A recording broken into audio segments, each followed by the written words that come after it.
Perfecto. Bueno, ahora sí, los vuelvo a saludar. Buenos días a todas, a todos.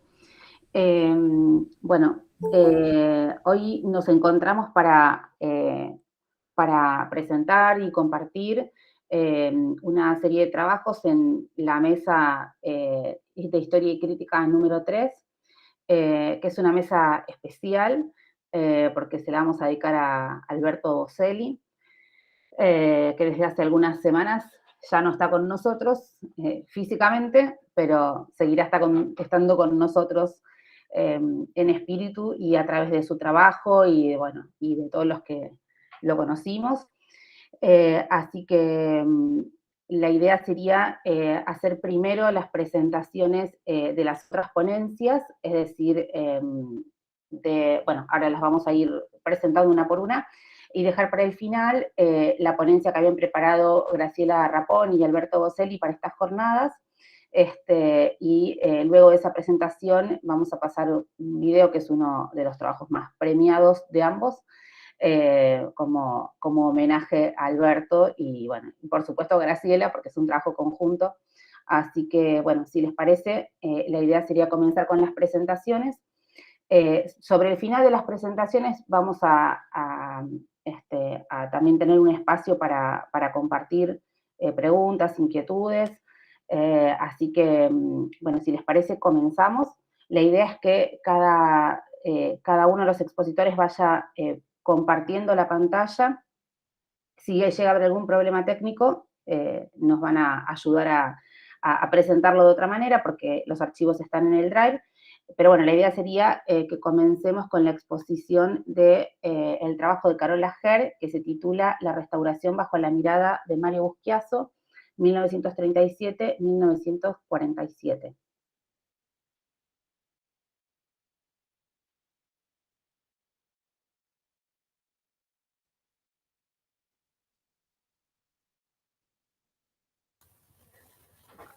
Hola, buen día. Un minutito porque creí que lo iban a pasar ustedes, así que ya comparto la pantalla yo y me dicen si se ve bien. Bueno.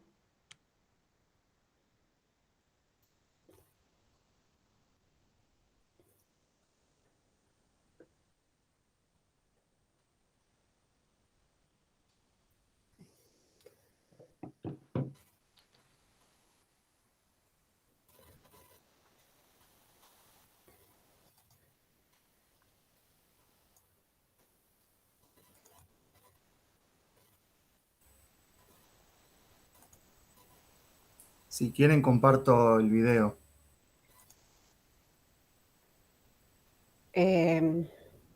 Como quieran. ¿Preferís que lo comparte?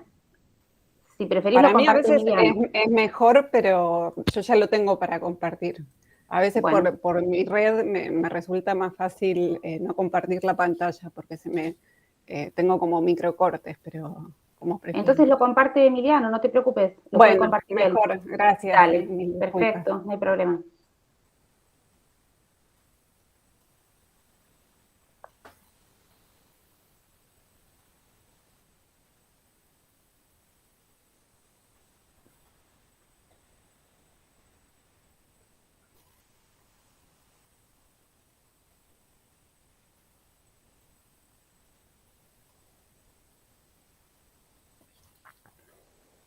Buenos días a todos. Este trabajo forma parte de una investigación mayor de mi tesis doctoral y tiene como principal objetivo indagar en el significado de la restauración a la luz del posicionamiento y de los proyectos de intervención desarrollados por Buschiazzo durante el periodo fundacional de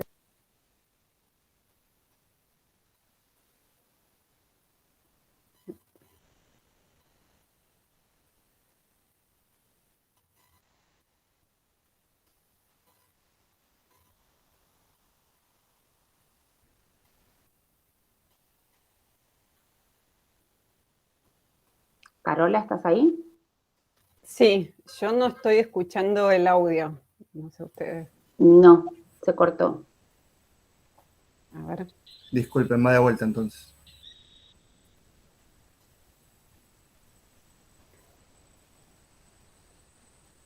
Buenos días a todos. Este trabajo forma parte de una investigación mayor de mi tesis doctoral y tiene como principal objetivo indagar en el significado de la restauración a la luz del posicionamiento y de los proyectos de intervención desarrollados por Busquiazo durante el periodo fundacional de la Comisión Nacional de Museos, Monumentos y Lugares Históricos, es decir, durante 1937 y 1947.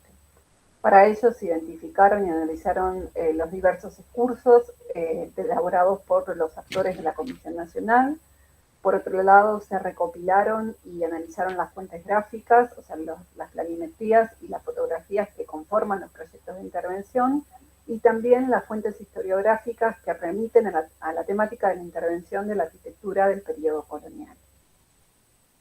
Muy brevemente, para contextualizar el periodo en el cual Busquiazo debe generar los proyectos de intervención, hacia fines del siglo XIX y principios del siglo XX, surgen una serie de posicionamientos intermedios entre las dos posturas metodológica y conceptualmente antagónicas de la restauración y la conservación que prevalecieron durante el siglo XIX. Desde el método histórico, que proponía, digamos, una acción más bien reconstructiva, restaurativa, basada en antecedentes documentales, hasta la restauración científica, que tenía un carácter más bien conservador, los diversos lineamientos proponen instrumentar la restauración como una práctica posible en los bienes arquitectónicos sin llegar al grado de invasividad extremo con la cual se practicó durante el siglo XIX. Ahora bien, hacia fines de la década del 30, cuando Busquiazo debe generar los proyectos de intervención, se enfrenta a una situación particular. A nivel local se carecía de experiencias previas y las posibles referencias que podía tomar del ámbito internacional mostraban una disociación entre la teoría y la praxis. O sea, en el ámbito discursivo prevalecía la restauración científica como método de aproximación a los monumentos históricos, mientras que en la praxis se evidenciaban las prácticas reconstructivas, principalmente después de la época de posguerra. Si bien Busquiazo no se expide y toma una posición concreta sobre las distintas escuelas de restauración, establece que en el campo disciplinar la restauración conforma la etapa doctrinal y la conservación la experimental. Asimismo, diferencia de la situación en el ámbito europeo, donde valida la conservación por la gran cantidad de monumentos que permanecen en pie y porque los mismos no tienen un grado de transformación significativa, mientras que en el ámbito americano, y particularmente en el argentino, el patrimonio colonial heredado es significativamente menor y a su vez ha sido totalmente desnaturalizado, por lo cual establece que se impone la restauración sin llegar a medidas extremas como las practicadas durante el siglo XIX.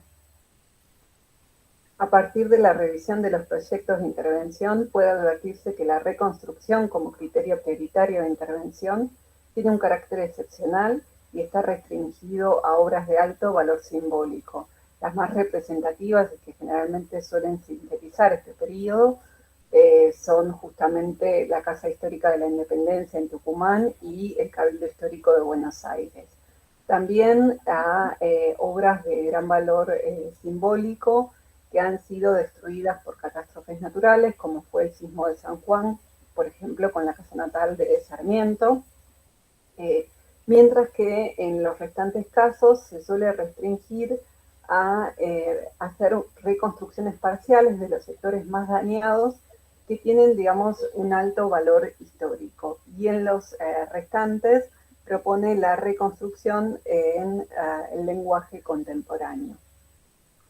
En cuanto a la conservación como criterio de intervención prioritario, también se advierte que tiene un carácter excepcional y se restringe, por un lado, a las ruinas edilicias, como son, por ejemplo, el conjunto de las misiones jesuítico-guaraníes.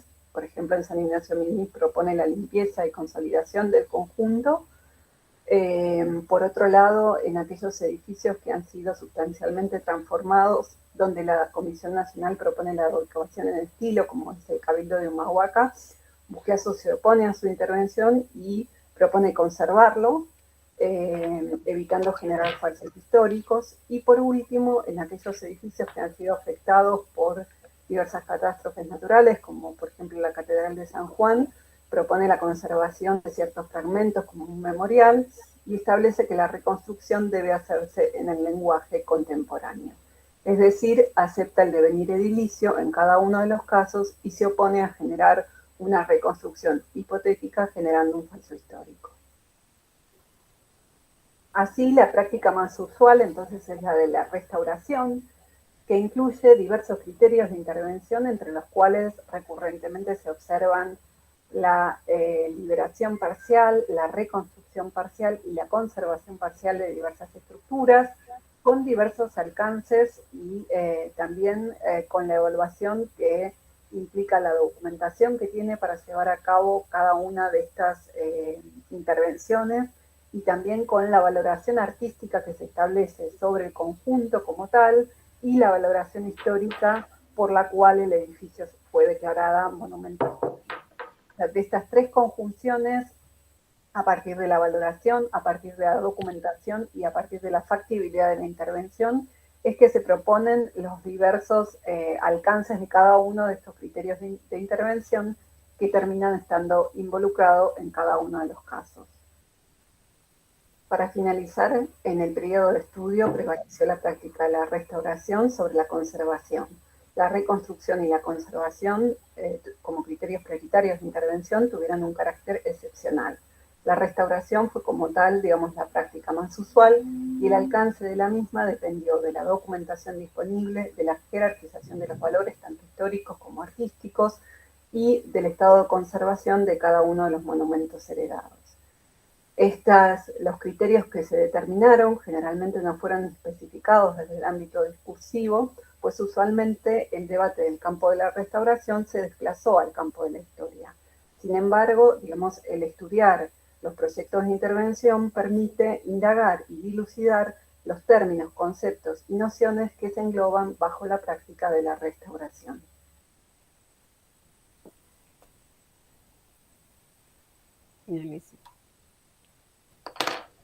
Perfecto, muchas gracias, Carola. Gracias. Y Emiliano por la presentación, por compartir. Bueno, si les parece, seguimos con la presentación del trabajo de Diego Fernando Machín. El título es Taxonomía e Interpretación, Métodos, Medios y Fines en la Construcción de la Mirada Histórica. Decinos también, Diego, si querés compartir vos o si le pedimos a Emiliano que comparta la presentación. Yo la comparto. Ok.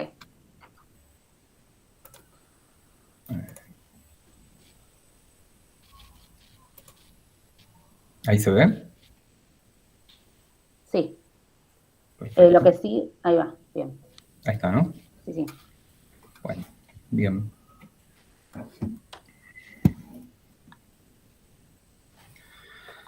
Bueno, buenos días a todos y a todas. Esta exposición, que pretende un poco sintetizar la ponencia, plantea un par de conceptos clave que ponen en relación las palabras como la historia, el currículo, el conocimiento, los clásicos y la enseñanza, en el plano tanto nacional como internacional, y la taxonomía y la interpretación, que es el título del trabajo. Esto lo que permite es el armado de una red o una trama para considerar a la historia tanto como campo de investigación o como mera clasificación.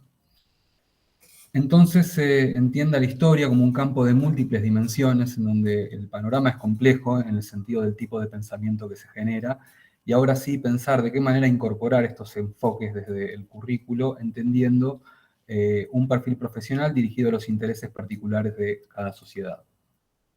Pero también las tensiones conceptuales que aparecen a la hora de definir la currícula, que a su vez es un instrumento dinámico, entendiendo plazos y vigencias temporales, es más una foto de una situación de un momento.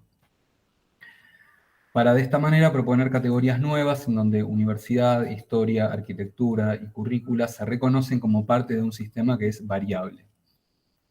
Una cuestión a pensar que traigo como parte del tema, ¿no? Digamos, es cómo es la relación entre la epistemología y la historia, que es difícil de ser pensada como un todo. Y son estas diferentes formas de pensar al conocimiento lo que permite poner en crisis la idea de formación integral. Pero en lo que respecta a la historia de la arquitectura, se parte de una misma idea base sobre el conocimiento histórico, y esto viene dado de la mano de los programas de estudio. Traigo una reflexión de Roberto Doberti sobre el conocimiento y el saber, que lo toma como generación y no como reproducción. Y sobre esta idea de conocimiento habría que pensar si podemos referirnos a métodos de enseñanza o de palabras y conceptos que refieren a una visión integral de la historia, pero no como acumulación, sino como generación. Bien, pasando a una pequeña galería de clásicos que construí para hoy, ¿no? Digamos, traigo las figuras de Fletcher, de Joassi, de Sevi y de Gideon para discutir sobre la taxonomía o la interpretación. Fletcher, con su clásico método comparado, también produjo un sentido, ¿no?, a la hora de pensar la arquitectura y la historia bajo la metáfora del árbol. La genealogía y la justificación de los estudios históricos, ¿no? O sea, con su trabajo sistematiza los saberes y los conocimientos de la arquitectura hasta el siglo XIX. Y vamos a Bruno Sevi y su artículo escrito para el primer número de la revista Canon de la facultad hace 70 años sobre la historia en la modernidad y los planes de estudio, en donde se pregunta, entre otras cosas, sobre la Bauhaus, la pedagogía y el lugar de la historia. La historia como carga en los programas, la imposibilidad de poder encontrar una definición, y más contundente, la división de la cultura arquitectónica en dos campos, la vanguardia y el conservadurismo. Y en consecuencia la generación de dos mitos sobre la figura del arquitecto, lo pragmático y el estilo, o el arquitecto moderno y el arquitecto conservador. Entonces la pregunta es si esta categorización tuvo incidencia en los planes de estudio posteriores. Después, la figura de Gideon invocando el espíritu del tiempo y el dinamismo de la historia. Y los problemas correctos de la historia, o sea, la voluntad de escapar a una idea en torno a la clasificación, a la cronología, sin sentido, ¿no?, digamos, y a su punto de vista sobre el pasado. Volviendo a Fletcher y su árbol, el método, en función de un uso específico. O sea, se cierra a cualquier cosa, digamos, por fuera de eso, ¿no? Y acá está el punto de quiebre, ¿no?, en el trabajo, digamos, digamos que la taxonomía, ¿no?, digamos, en este contexto, en pleno siglo XXI, aparece casi como una provocación. Sin embargo, sigue siendo una manera funcional a la hora de enseñar la historia, ¿no? Y es en el territorio de las palabras en donde se juega la veracidad de la historia. Desertó y la historiografía como la relación entre opuestos, lo real y el discurso. Un texto que organiza unidades de sentido. Estas fechas son 3 puntos claves que tomo en donde se expresan posturas sobre la historia y la disciplina. En 1957, Marina Weissman y un método para la enseñanza de la historia, ¿no?, digamos, de las jornadas, como la construcción de un problema de investigación. Resumidamente, no hay única interpretación verdadera en torno a la historia. Roberto Fernández y la idea del taller de historia como el laboratorio, ¿no?, y la escritura y la historiografía como el soporte, o sea, la práctica para generar el conocimiento histórico. Podríamos volver acá a las palabras de Roberto Doberti, ¿no?, que mencioné antes. Y por último, Fernando Aliata y su mirada sobre el cambio en los modos de enseñar historia con el uso de las tecnologías y las crisis en relación al lugar de la historia para el proyecto. En fin, los métodos, medios y fines de la construcción de la mirada histórica planteados al inicio de la ponencia. Entonces, por ahí la pregunta es si la clasificación y la interpretación no son cara de una misma moneda, en donde lo que más tendría que importar es la producción de los conocimientos nuevos, más allá de la función, el carácter utilitario de la historia.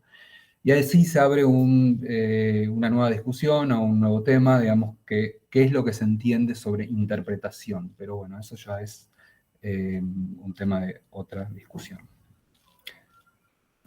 Muchas gracias. Gracias, Diego. Bueno, súper puntuales todos. Bueno, seguimos entonces con el trabajo de Valeria Abril, Laura Vázquez y Rocío Sofredi, que se titula Vivienda, Casa, Hogar y las Partes, estudio de los imaginarios disciplinarios, en la revista Nuestra Arquitectura. También díganos ustedes si presentan ustedes o le pedimos a Emiliano. Hola, ¿cómo están? ¿Me escuchan? Sí, Bien, ahí les comparto. ok.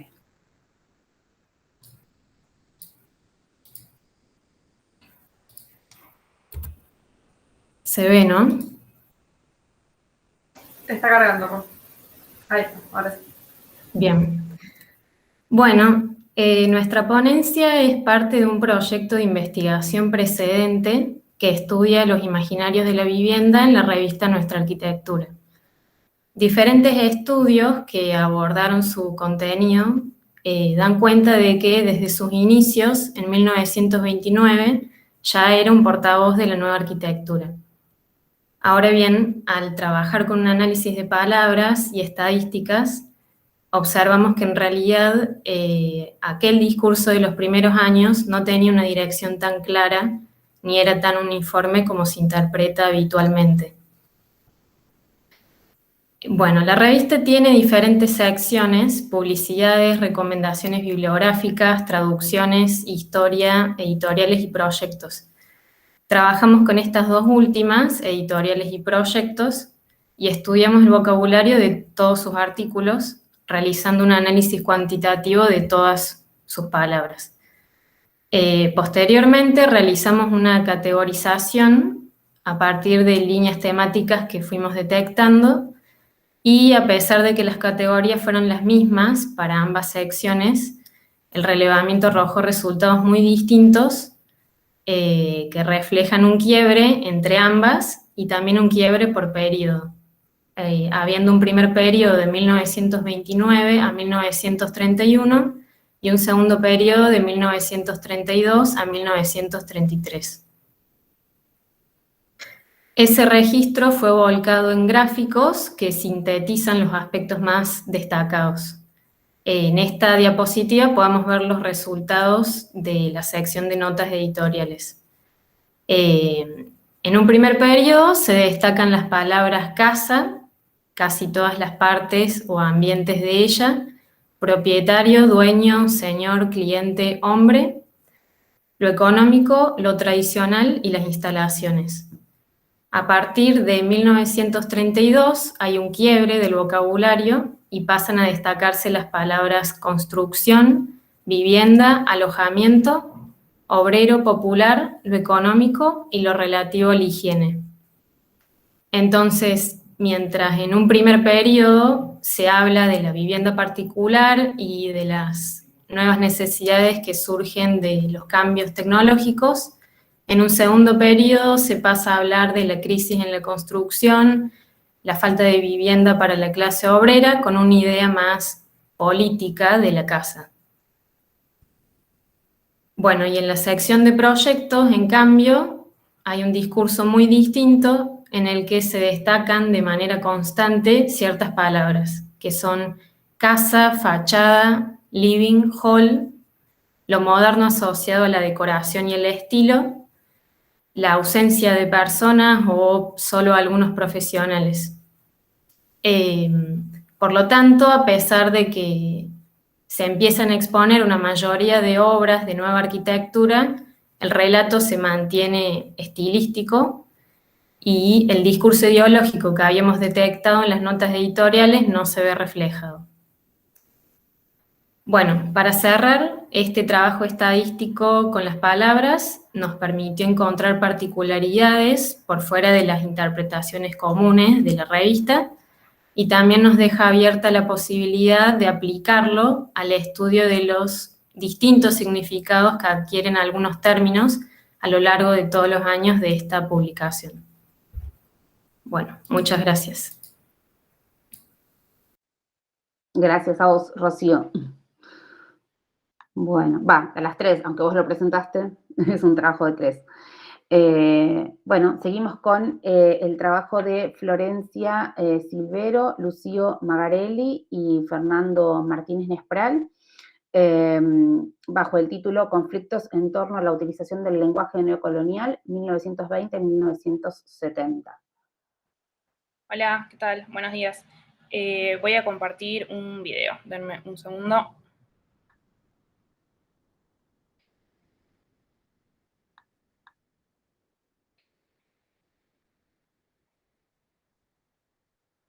Antes que nada, agradecerles el espacio para poder presentar este trabajo.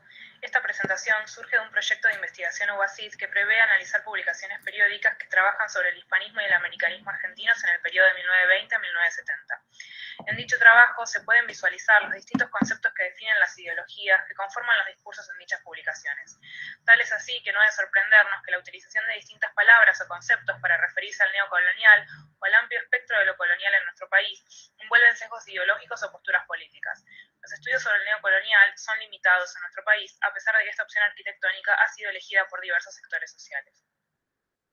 En ese sentido, el artículo que hemos elaborado determina 3 momentos de esa arquitectura en nuestro país. En primer lugar, sus inicios, los orígenes, contradicciones y complejidades del neocolonial en Argentina, 1920-1930, en donde se revisa la llegada de esa arquitectura a nuestro país y la construcción de un lenguaje propio a partir de lenguajes importados. En segundo lugar, el chalecito peronista entre la democratización de lo español y el imperialismo hollywoodense 1945-1955, en donde revisamos los cruces culturales entre el estilo colonial tradicional español y el Mission Style o californiano proveniente de las misiones norteamericanas, influencia no siempre reconocida por la historiografía arquitectónica y su apropiación por parte de gobiernos de corte popular, como lo fue en nuestro país los primeros gobiernos de Juan Domingo Perón. Por último, y en tercera instancia, hemos presentado un epílogo, La tercera vuelta de tuerca, 1955-1975, en donde observamos una nueva generación de jóvenes arquitectos que propuso una nueva reinterpretación de las tradiciones coloniales hispánicas desde una mirada cronológicamente posmoderna y también ideológicamente crítica con respecto al movimiento moderno. A fin de poder cumplir con los tiempos, hemos decidido, luego de esta breve introducción, compartir con ustedes algunos de los resultados incipientes obtenidos de nuestro proyecto de investigación. Este proyecto tiene como objetivos generales hacer foco en las publicaciones periódicas, muy especialmente en la contraposición del discurso académico y la difusión de prácticas profesionales, en busca de encontrar artículos que refieran al neocolonial o a todo aquello que haga referencia a la arquitectura colonial en nuestro país, y aportar así nuevas perspectivas que enriquezcan y hagan crecer el conocimiento actual. Es en ese sentido que se pretende relevar las 23 ediciones de Anales del Instituto de Arte Americano de 1948 a 1970 y 376 publicaciones de la Revista de Arquitectura entre 1920 y 1956. A la fecha se encuentran relevadas 17 ediciones de los 23 números de Anales y 49 de las 376 revistas de arquitectura. En el caso de Anales, en donde la mayoría de los números se encuentra relevado, nos encontramos con que el año de mayor número de artículos de interés presenta es 1960 bajo la dirección de Busquiazo.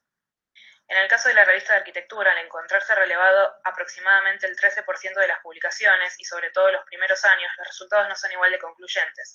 A pesar de ello, de 1924 a 1926 encontramos mayor presencia de artículos de interés. Cuando se ponen en comparación ambas publicaciones, notamos como mientras que el 98% de las ediciones de Anales presenta artículos referidos al tema, la revista de arquitectura presenta una proporción relativamente menor. Una de las diferencias más notables se produce a nivel gráfico, siendo la revista de arquitectura aquella en donde mayor cantidad de aportes gráficos vamos a encontrar.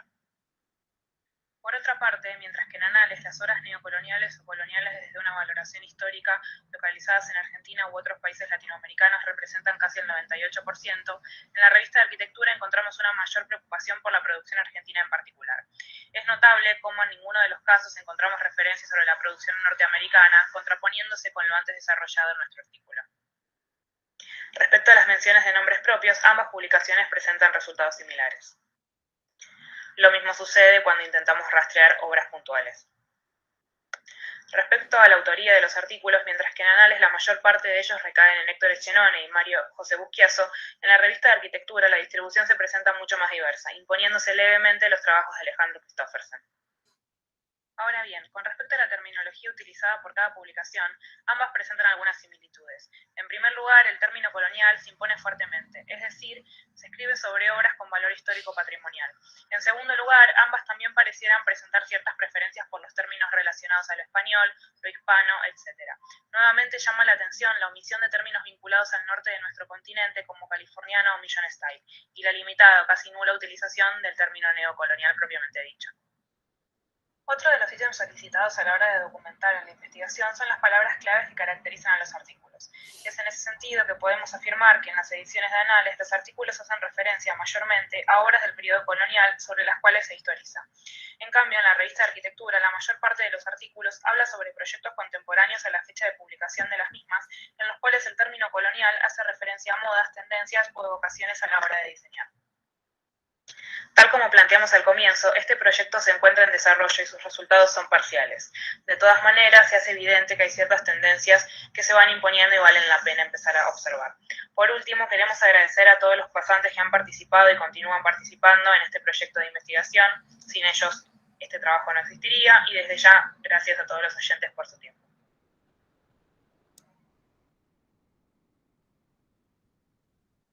Gracias al equipo por presentar.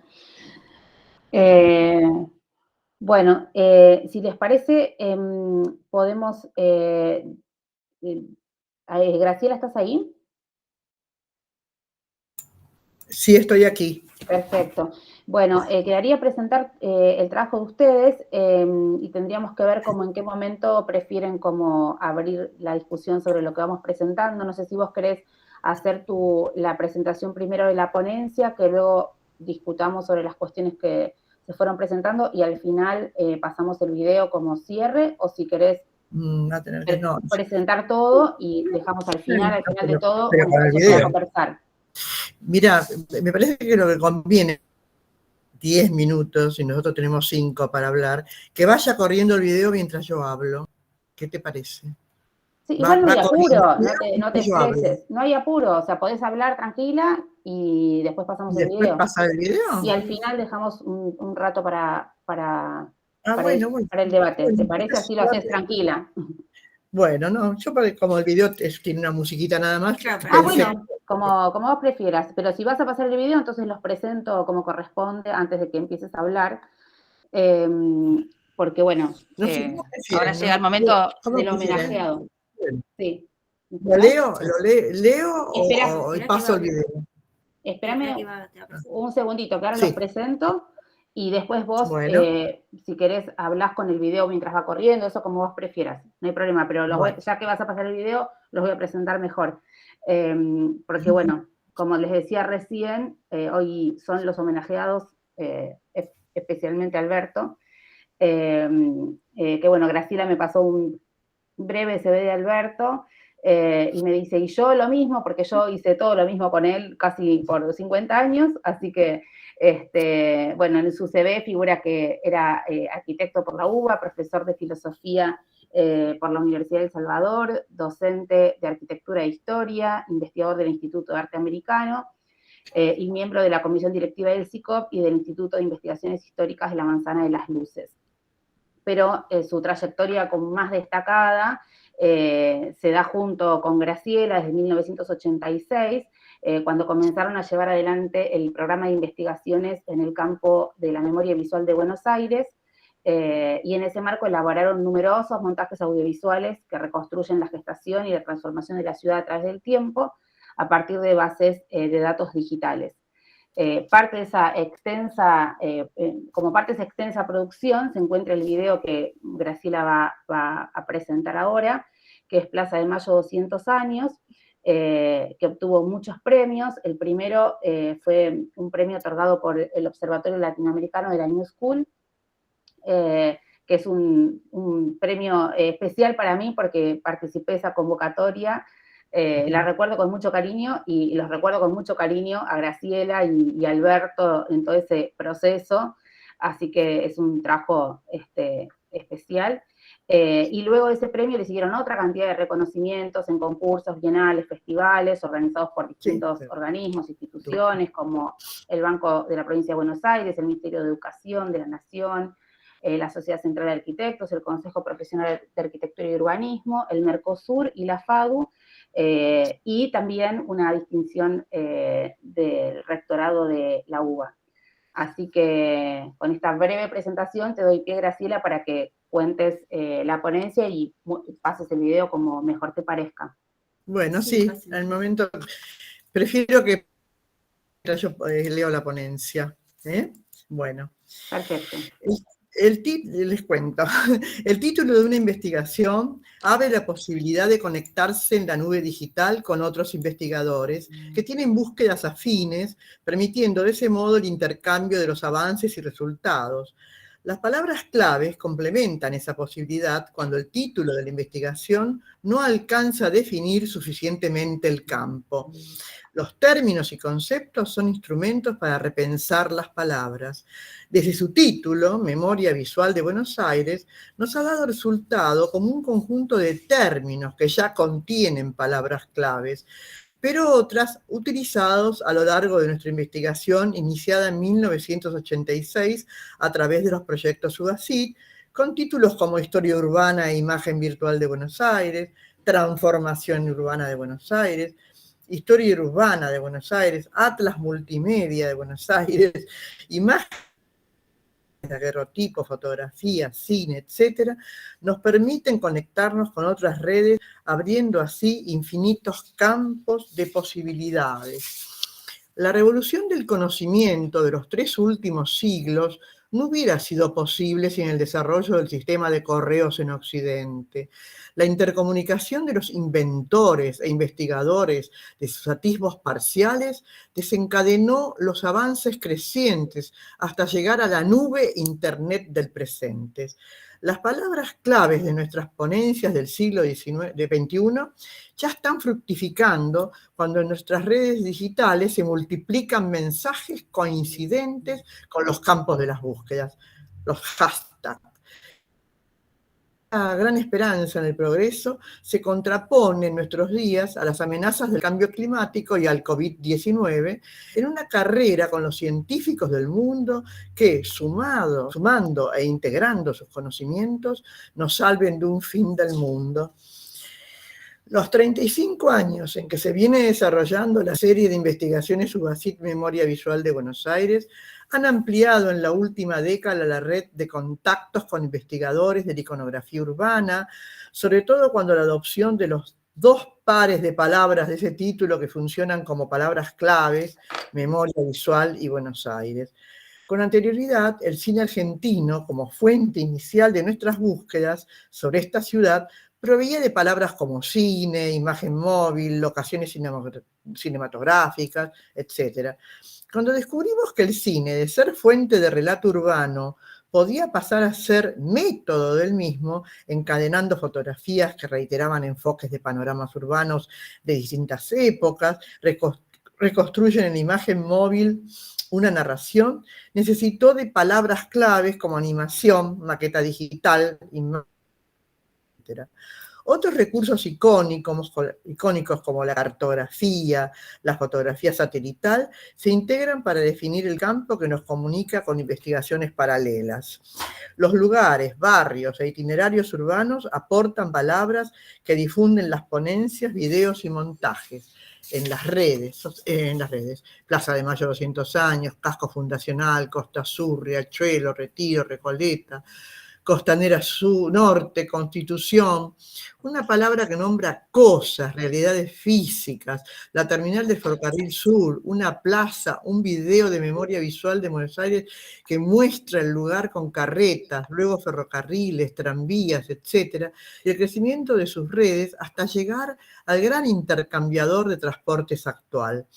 Los protagonistas de estos sitios, gauchos, en las fotos del siglo XIX, multitudes modernas y un último gaucho disfrazado en nobleza gaucha, el film mudo de 1916, la chica que viene de la villa y se encuentra con el chico de la ciudad para perderse en la multitud anónima en Breve Cielo, film de David José Kohn de 1969, hasta nuestras actuales filmaciones, replicando los viejos enfoques y los imaginarios intangibles en ellos anclados, con el conflicto entre la ciudad y el sur, como si después de 35 años volvieran a asaltarnos las intuiciones cine-ciudad de las iniciales hipótesis.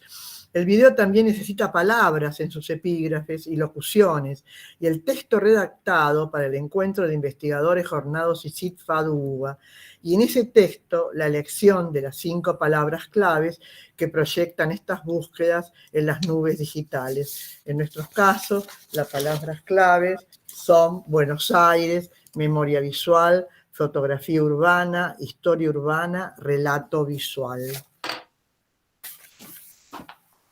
Seguimos viendo. ¿Qué haces? El video dura un ratito más. ¿Querés dejar un poquitito de música? ¿Cómo estaba hecho el video? Quería...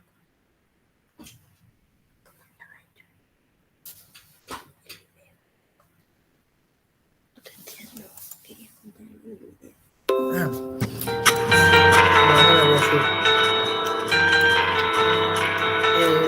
Les voy agregando, les voy a contar un poquito, baja un poquito la música, Diego. No, quiero contar que el video está armado, va y viene en el tiempo, y dice, ¿por qué se repiten los años? Porque tomamos la plaza y enfocamos hacia los 4 lados de la plaza. Vemos el lado de donde está la catedral, vamos a ver el lado del cabildo, el lado, el lado de la casa de gobierno, es decir, va tomando los 4 lados de la Plaza de Mayo. Eso quería aclararles, porque muchos me preguntaban por qué se veía varias veces y se repetían los años. Es porque, bueno, vamos haciendo las cosas por las 4 caras de la plaza. Poné musiquita.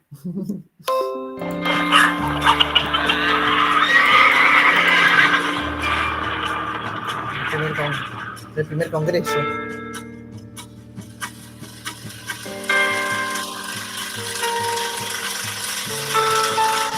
Bartolomé Mitre.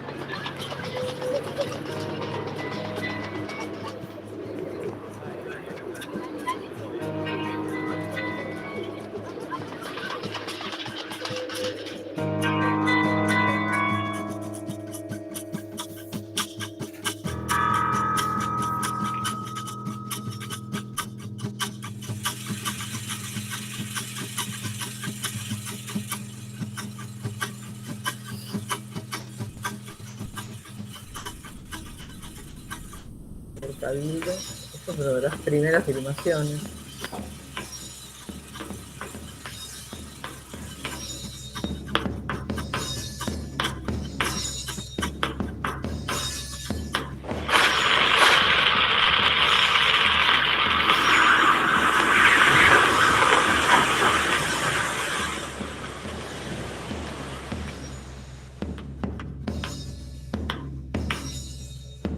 Maqueta digital, hecha por Diego.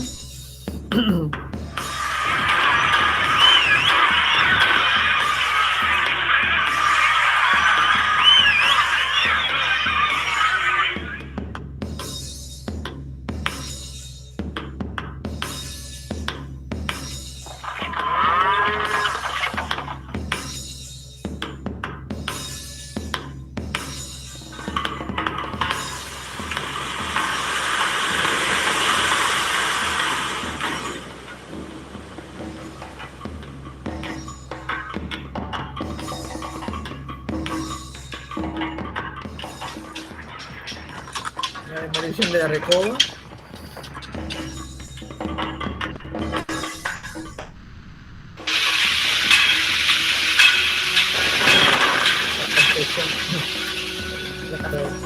La Casa Rosada.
Se va Ilia. No, se va Ilia.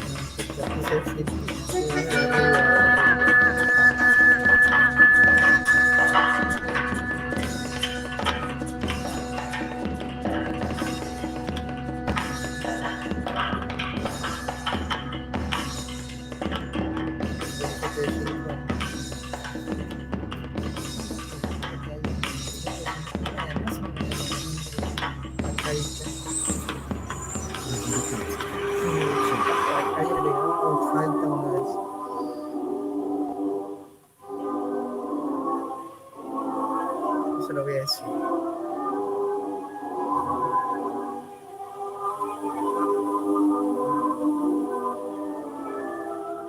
El que quiere seguir siendo el coronel ¿dónde están nuestros hijos? Vivos o muertos. Angustia porque no sabemos si están enfermos, si tienen frío, si tienen hambre. No sabemos nada. Esa es una madre de Plaza de Mayo, muy conocida.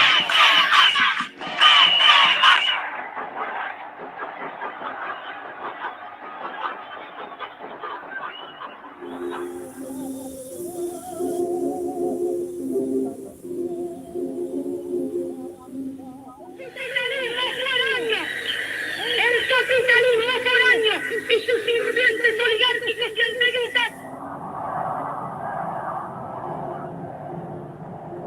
¡Compañeros! No están Dios.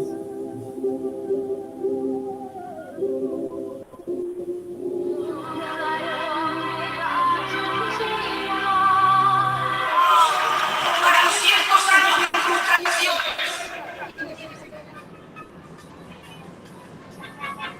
Gracias, Cristina. Yo conocí la voz.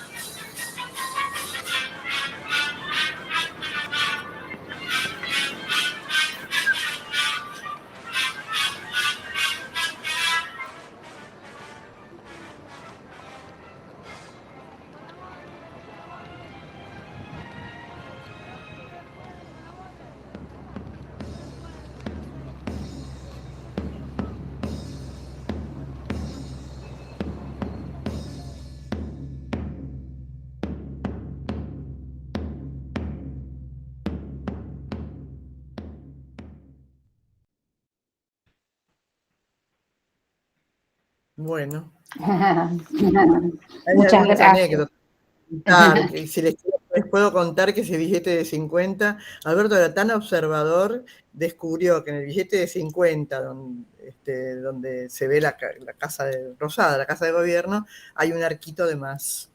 Está mal. Fue a la Casa de la Moneda a decirles que habían hecho el billete mal.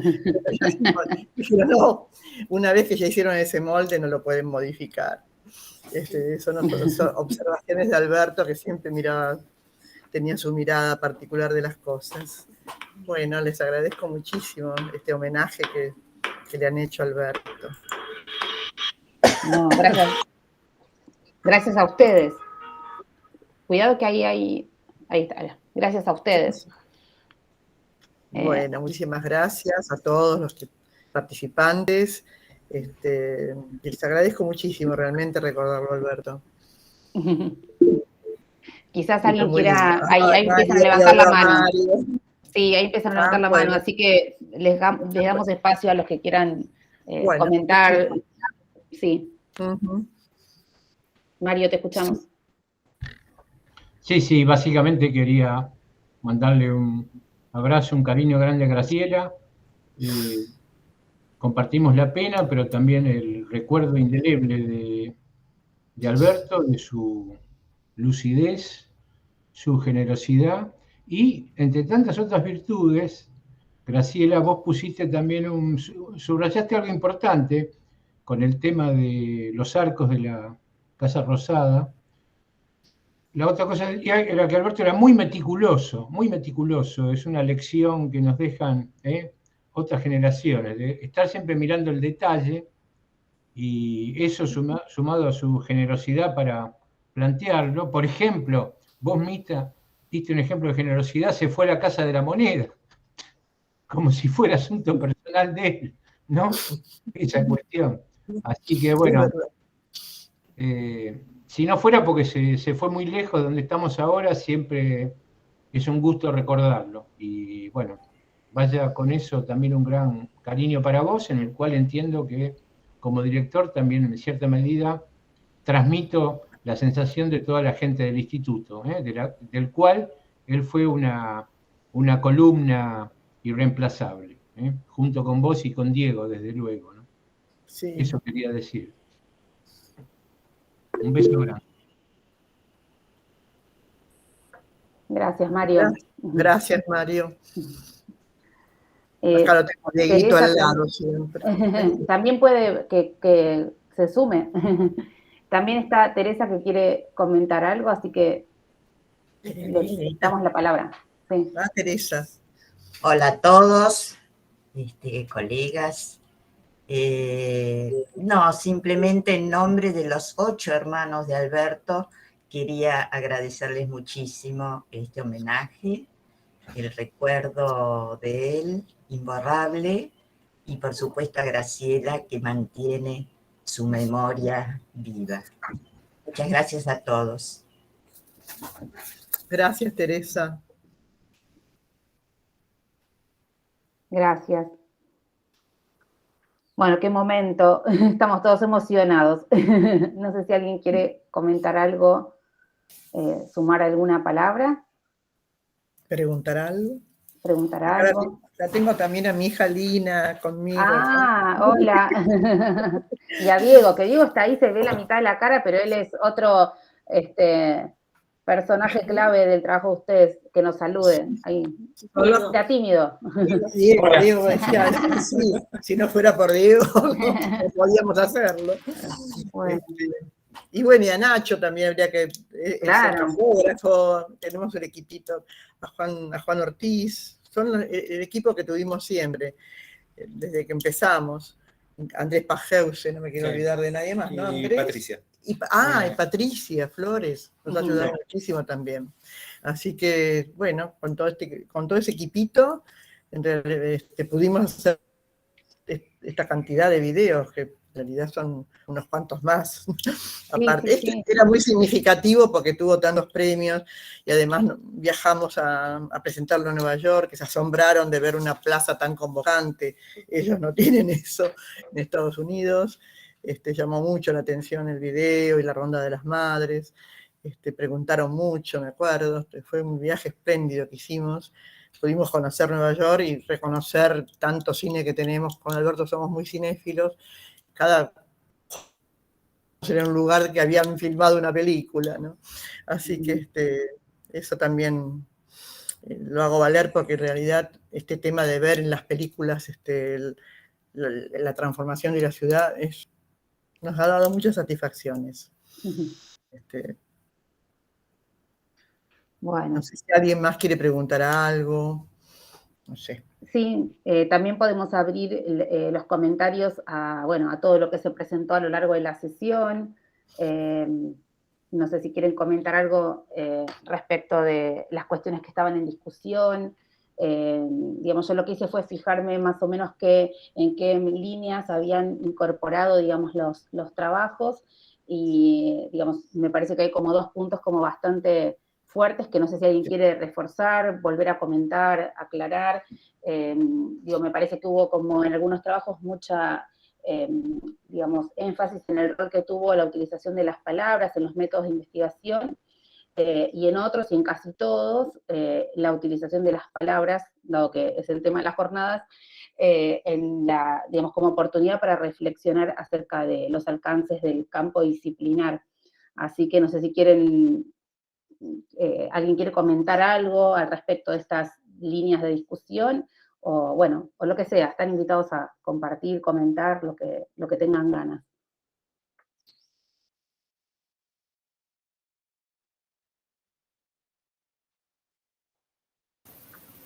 Perdón, fue difícil después de momentos, pero Sí.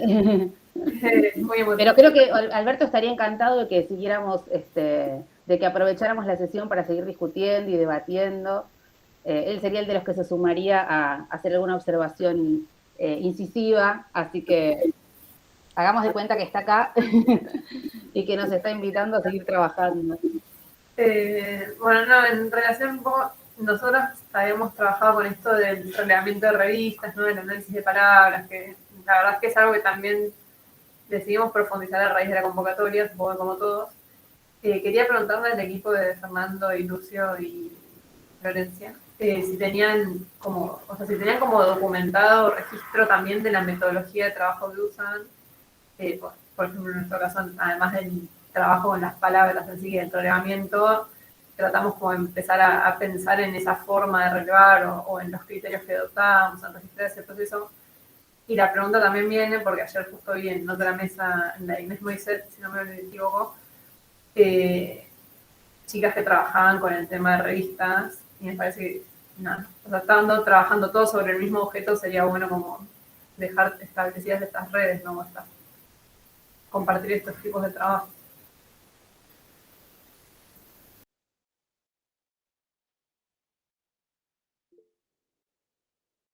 Sí, Fernando, te escuchamos. Sí, Laura, la verdad es que yo escuché con mucho interés el trabajo de ustedes, y sería muy bueno porque digamos, estamos compartiendo en varios casos, estuvimos viendo varios casos de trabajo sobre revistas y sobre el mismo periodo. Nosotros particularmente estamos focalizados en esta cuestión de lo que difusa y confusamente se denominaba en colonial o renacimiento español en general en ese periodo, y que indistintamente refería a textos históricos sobre obras coloniales y a textos referidos a obras nuevas, que hoy llamaríamos neocoloniales, pero que ellos en su momento no usaban ese nombre. Así que, y estamos haciendo ese contraste, pero está claro que estamos trabajando sobre el mismo tipo de fuentes, el mismo periodo, y es bueno, digamos, que conectemos, o sea, estar conectados. Ya, perfecto, ahora ya quedamos en contacto. No sé si Flor o Lucio quieren agregar alguna cuestión al respecto, pero...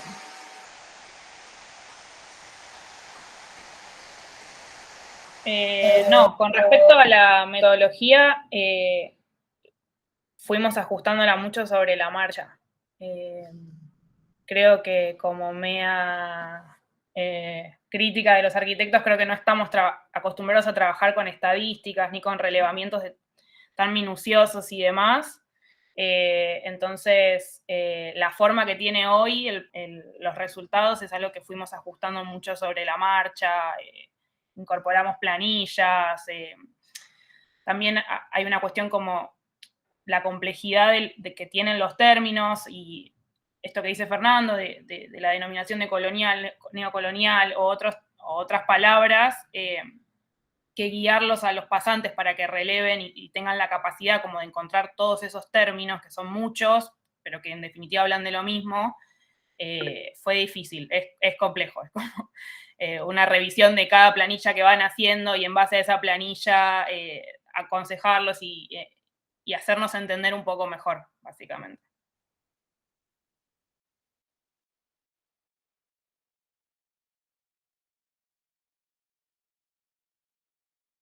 Fernando y Val estaban levantando la mano. Sí, una acotación ahora que justo, perdón, yo no había contestado la cuestión metodológica, completando lo que está diciendo Florencia, un tema es lo de las palabras clave. Vieron que nosotros incorporamos, eso fue una incorporación posterior. O sea, por ejemplo, determinadas palabras clave, porque realmente, por ejemplo, nos encontramos a objetos muy distintos denominados igual y objetos iguales denominados muy distintos, con lo cual entonces es interesante ver, detectar determinadas instancias de palabras clave, pero ese ajuste, eso lo estábamos hablando hace poquito, lo hablamos esta semana de vuelta, fue un ajuste posterior, por ejemplo, porque nos dimos cuenta de la necesidad y seguramente haremos varios más.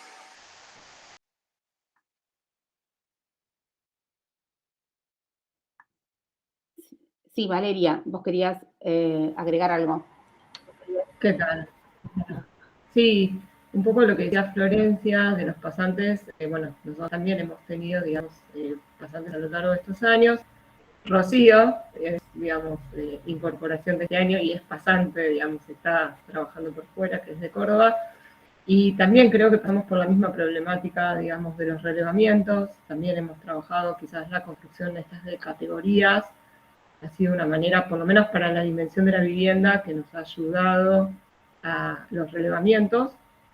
Y también es una metodología que fuimos adaptando. El año pasado en las jornadas, nosotros habíamos presentado, que era como herramientas e instrumentos, un poco la experiencia de los primeros 2 años en cuanto a la construcción de tablas mediante criterios pautados, digamos, y ahora estamos como haciendo unas, digamos, reversiones que son parte de lo que presentamos en este trabajo, que también, digamos, el año pasado habíamos trabajado con estadísticas, no con gráficos, un poco la idea también con la excusa de las palabras, fue empezar a trabajar con otros indicadores, digamos, que permitieran llegar a otras conclusiones diferentes en torno a la revista.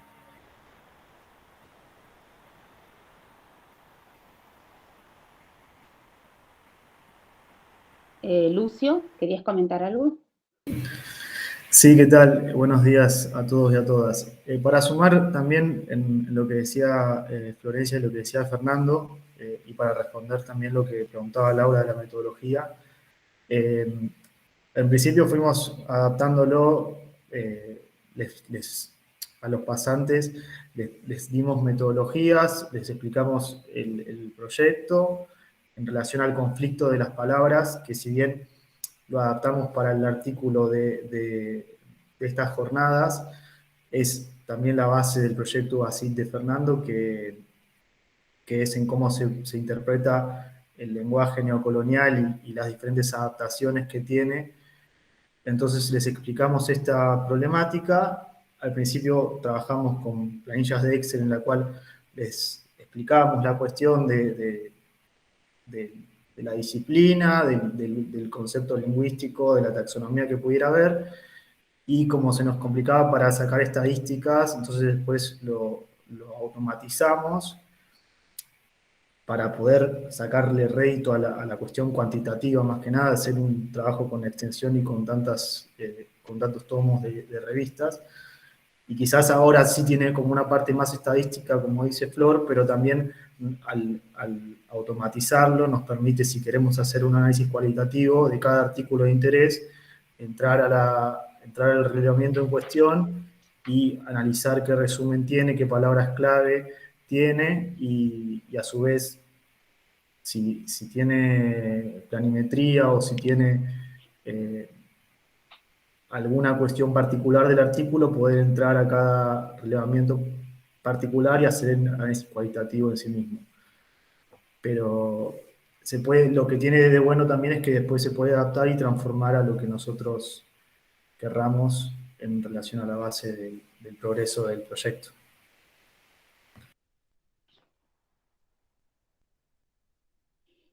Bueno, gracias.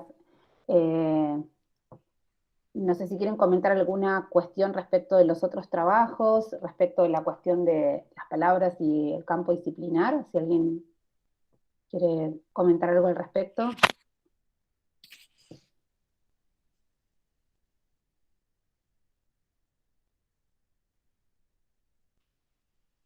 Ya estamos. Bueno, ¿alguien levantó la mano? Fernando. Sí, perdón, Liliana, no es específicamente sobre los trabajos, pero también me quiero sumar, no lo había dicho, pero me quiero sumar al homenaje y el agradecimiento a Alberto y a Graciela y realmente a todo el equipo que particularmente en mi vida han sido muy importantes, como creo que en la de mucha gente de la facultad, pero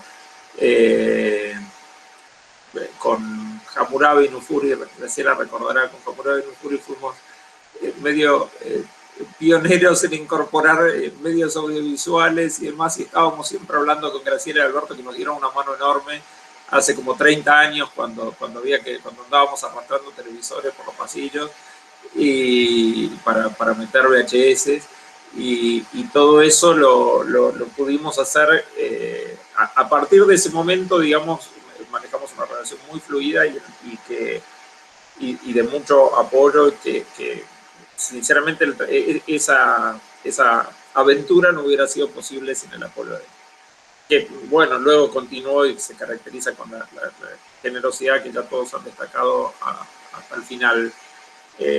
Hasta hace muy poco tiempo Alberto generosamente me cedió muchos de sus fantásticos dibujos para una publicación, para una ponencia que publiqué en otro lugar. Le pedí y un minuto después me había mandado 30 veces más dibujos de los que cabían en la publicación. Así que, como siempre, y como no podía esperar otra cosa. Así que, muchas gracias. Sí, la verdad que han sido ambos una inspiración para todos. Así que, bueno, no sé si, Graciela, ¿querés decir algo más? Sí, justo levantaste la mano. Sí, levanté la mano porque me estoy acordando de lo que dijo Fernando. Yo me acuerdo que venían con Nufuri, tenían una cátedra de arquitectura islámica, y yo no tenía tanto material en el centro audiovisual.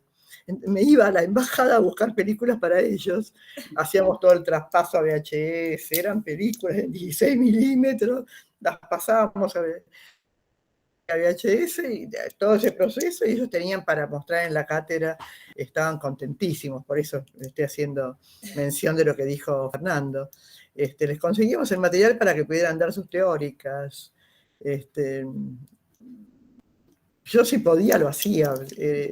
Era cuestión de, ir al Instituto Goethe fui un montón de veces. La mayoría de las películas alemanas son del Instituto Goethe. Había lugares donde había muchísimo material y en otras embajadas no tanto. Íbamos a las embajadas, a las instituciones, a buscar material para tener, para poder armar un centro audiovisual, ¿no? Y las cátedras venían a pedir mucho el material. Nos dio mucha satisfacción que pudieran utilizar todo esto para las cátedras. Quería hacer esa mención. Fernando, acordate. Bueno, y seguiremos trabajando con todos los materiales. Rita.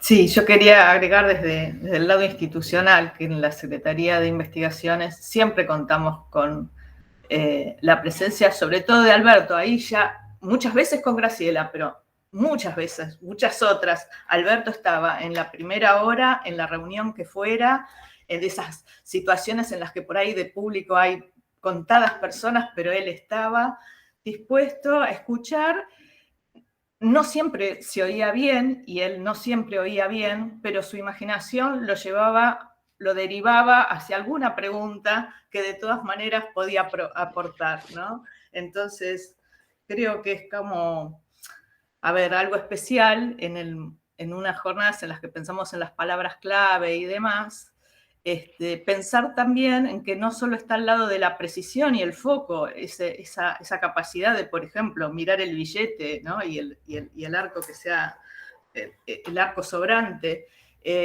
sino que también podía despegarse, imaginación mediante, y desenfocar lo que se decía para encontrar una pregunta. Y me parece que eso siempre es algo enriquecedor. Así que, bueno, si hablando de palabras, estamos siempre dándole vuelta ahora a la cuestión de si lo presencial, lo virtual, lo híbrido, lo que estoy segura es que las jornadas muy probablemente pasen a ser híbridas, pero seguramente en lo presencial, si es que vuelven a ser presencial, nos va a hacer falta esa presencia, la de Alberto. Sí, así es. Estábamos demasiado mal acostumbrados a verlo siempre. Así que bueno. Creo que estás muteada, Graciela, si querés, ¿estabas hablando? No, que estamos esperando, si en enero abren la facultad, podernos ver.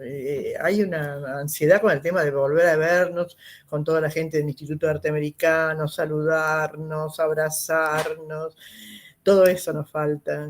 Fueron 2 años, yo creo que a Alberto le afectó mucho el estar tanto tiempo encerrado, en cuarentena, todo eso influyó de alguna manera.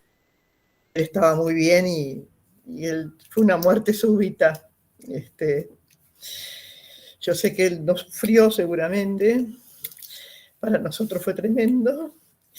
Fue un compañero de mi vida. Yo realmente agradezco a Dios haberlo tenido de compañeros casi el año que viene cumplíamos 50 años de casados. Así que fue un gran compañero. No sé. Cada uno, ninguno de los dos éramos célibes, ninguno de los dos pensaba casarse ni nada. Él porque era jesuita y yo porque era loca. Además que no quería saber nada. Y Dios en algún momento dado dijo: a ellos dos los voy a unir. Y la verdad que compartir con él mi vida fue lo mejor que me pudo haber pasado. Y lo agradezco a Dios y estoy segura que Él está en el cielo viendo todo esto. Sí, está acá con nosotros. Está acá con nosotros. Sí. Así que bueno, te abrazamos así a través de la pantalla, Graciela. Te mandamos un beso enorme. Un beso a todos, un beso a todos. Gracias a todos por sumarse, por compartir, por participar. Sí, está bien. Ya nos veremos. Chao, nos vernos. Tenemos que vernos. Qué lindo sería. Bueno, si les parece, beso a todos. Cerramos con un beso, abrazos. Hasta la próxima. Hasta la próxima. Qué lindo que estuvo, ¿eh?